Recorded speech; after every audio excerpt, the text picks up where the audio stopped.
So, yesterday, I called out the guy in the White House for his silence over the 4 Green Berets killed in Niger. And here's what he had to say about that later on in the day. Take a look, please. Toughest calls I have to make are the calls where this happens. Soldiers are killed. President Obama and other presidents, most of them didn't make calls. A lot of them didn't make calls. I like to call when it's appropriate, when I think I'm able to do it. Just to take some time off his golf game. Well, you know, I think most presidents make those calls. I'm sorry. And quit. You know what? Listen, just say, you know, maybe you hadn't gotten to it yet, but you don't need to bring in Obama. What is wrong with you? Obama does not, you know, just stop. You can say you're dealing with it, but you don't have to reach out because it turns out to be a lie. Well, and these things are typically done in private because they're very personal. Someone's lost their lives, so it's not something that they do and then broadcast. By the way, I spoke with 4 people. You know, like, you don't typically do that. The thing that bothers me now is these families are still listening to this conversation.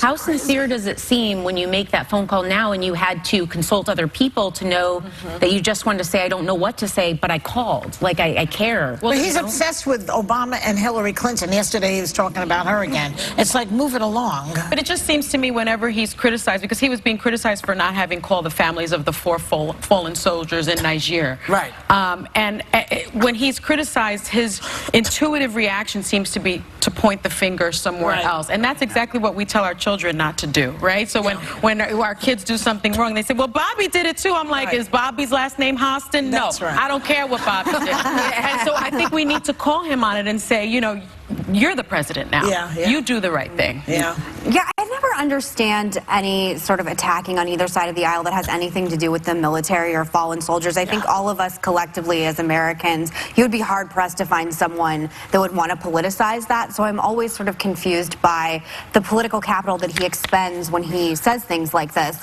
That being said, you know, he ran as a much more isolationist candidate than traditional Republicans do, saying, you know, we're not going to go into any more wars, we're going to bring, less soldiers are going to come home in coffins under my presidency. And he's actually turned out to be a lot more hawkish than I had anticipated. And so it'll be interesting to see if he continues to sort of go, by the way, ideologically in the vein that I'm in, what ends up happening with his supporters, because a lot of his base of supporters are really sick of being overseas, of being in the Middle East. So I'm more interested policy-wise what he does going forward. I think most of our soldiers, you know, they soldier up and they do it, but you know, they're doing 5 and 6 and 7 tours, you know. 8, 9, 10. It's crazy. It's crazy. And just not for nothing, but Defense Secretary Leon Panetta did mention that Obama made calls to families, just saying.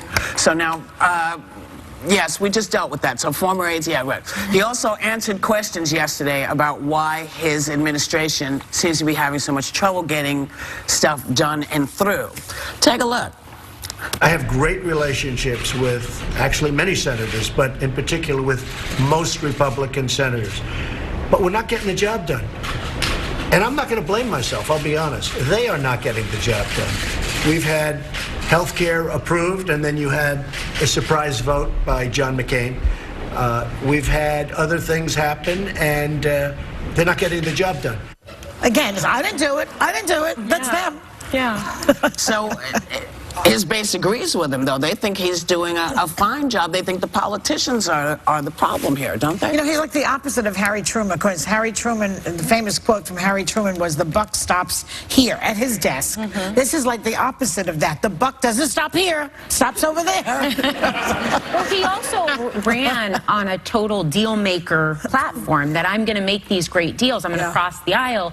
I know how to make the best deals. Well, you can't then just put it off on the party, the Congress, because yes, they do have to own this as well, but you're supposed to be wheeling and dealing. That's what your role is. And he promised us a deal maker, a businessman that would push stuff through. So when it doesn't go through, you say it wasn't my fault. When it does go through, I'm doing great things. You know, you can't have it both ways. Well, I think You know, I know we're going to be talking about it tomorrow, but I saw the movie LBJ recently. Oh, a great deal maker. The great deal maker. And what was so fascinating to me about it was that, you know, Kennedy was sort of this show horse, right? He was this good-looking guy.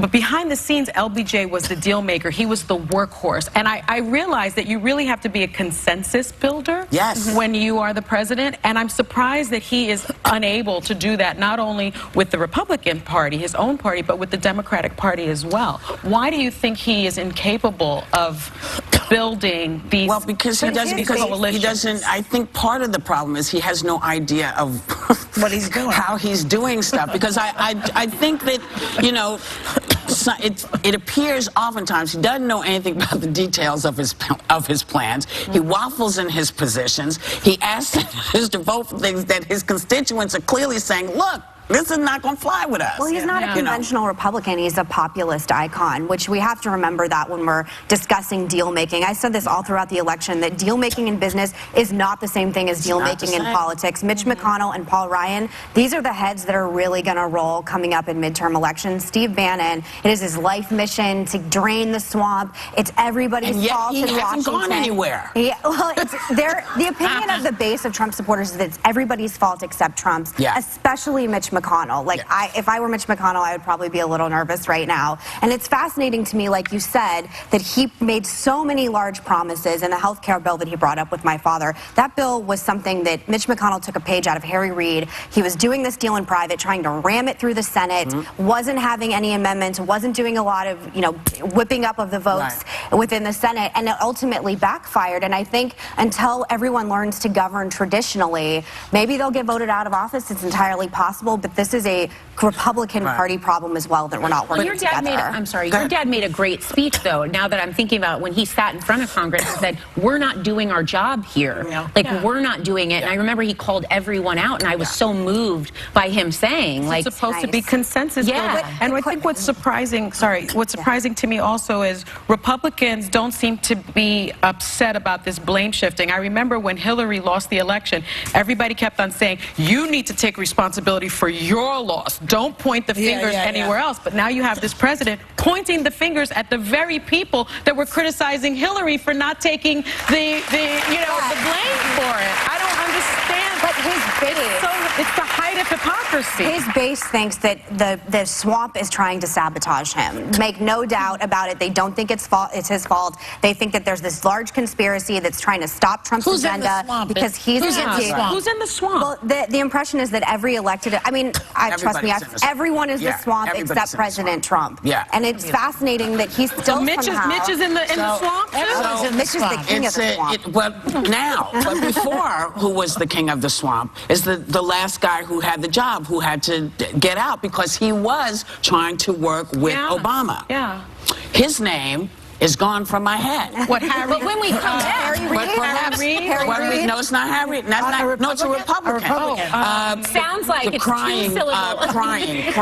Thank you. John Boehner. John Boehner was in the swamp. But he was a man who tried to work. Remember, he tried to work with Obama. Yes.